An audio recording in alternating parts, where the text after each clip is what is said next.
How to lose fat when you're living with people. Disclaimer, if you're living with people, this journey will be hard for you. That's a fact. We cannot really change that because losing fat is a one-person sport. You need to be able to control everything. Your food, your workout, your sleep, your water, your stress, all these things. These are things that need to be under your control for you to have an easy journey. Other people just make it a bit harder, and that's the reality. If you're living with people and they do not share your goal, then chances are you're going to struggle. How do you deal with that? You're probably in one of these 4 categories. Number 1, you live alone, which is amazing. You're going to have an easy time. Number 2, you live with a family that is supportive. They let you do the things you need to do. This one is also easy. Number 3, you live with people, but you are the decision maker. Maybe you're the mom or the dad. This one can be manageable for you. Number 4, you live with people, but you have no power over them. If you're in that category, this is going to be so hard for you, but you can still do something about it. So let's get started. If you're living alone, there's nothing to worry about. You are fine. You are in the best position to lose fat because you can weigh your food, you can buy in bulk, you can prepare your food in bulk, and you'll be fine. It will not look weird when you weigh your food. Now, when you live with people, the first thing you should do before you realize whether you are among the 3 groups is you need to know whether your people are going to support you. And it's very simple.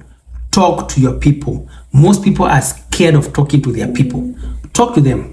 Sit them down and tell them what you're doing. Tell them your goal, the things you want to achieve, and the things you need to do to achieve this goal. You will be so surprised when some of them support you. Yeah, I have been there. I've lived alone. I've lived with people, and they have always supported whatever I'm doing because I tell them, this is the goal I want to achieve, and I would like you to support me. When I say support me, I don't say they should do anything. No, they should let you do the things you want. Some people need that permission. If you talk to them and they tell you, you'd go do the things you need to do. You will not feel weird when you're weighing your food. And that is very important for some people. For me, I don't care. I do whatever I have to do. If you don't like it, that's your business. But not everyone is like me. You might be more considerate. Then talk to your people. Explain everything. Make sure they understand the goal you want to achieve. After that, you will know whether you are in the supportive family group or maybe you are in the other 2 groups. Group number 3, this is where you have the power. Maybe you're the mom or the dad and you can influence the decisions made in your house. For this one, you just move your family towards the direction of fat loss, and you do this by making different food choices for your family. Make sure that in every meal there's a source of protein. Instead of having grains as your main source of carbohydrates, you can go for legumes, you can go for vegetables, leafy greens, you can go for fruits as your main sources of carbohydrates. Then you make sure that in every meal you guys are having in your house, there is a source of protein, about a quarter. There's carbohydrates from those sources I've talked about a quarter, and a half of the plate is vegetables. If you do that, you're going to be moving in the right direction with the entire family instead of fighting them in case they do not want to support your goal. If they are willing to let you do your things the way you want to do, then you don't need to do that. You can go to the second group.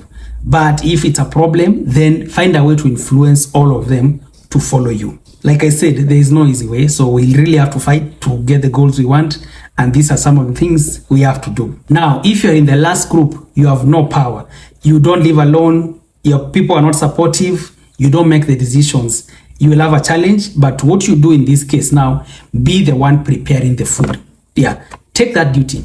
Tell your people, I'll be preparing the food.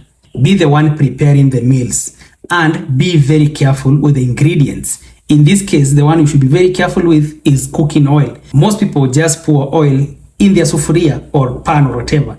In your case now, you're going to track something like oil. Make sure you're the one preparing the food. Then when serving the food, serve yours first, and you make sure you weigh everything. So if it's beans, weigh the beans. If it's sweet potatoes, ugali or whatever, weigh that one too. The vegetables, and if it's meat, make sure yours have no bones so that you can weigh them easily. It will not be as good as the other guys who are able to weigh their things when they are raw. But for you, this is the only thing you can do. This is not going to be easy for most people, but these are the things we have to do to achieve our goals. And remember, the more we do this, we're not really changing your food, we are changing who you are. When your habits change, when you become aware of the things you're doing, the journey becomes easier. This is one of those things that just become easier as you go. A time will come where you will not need to weigh your food because you have an idea. For me, I don't need to weigh everything. I weigh everything, yes, but I don't need to because I have an idea. I know how many calories this food contains without even weighing it. That's the direction I want us to go, and you will get there. Now, if you want to learn more, get started in this, jump on a call with me using the link in the description.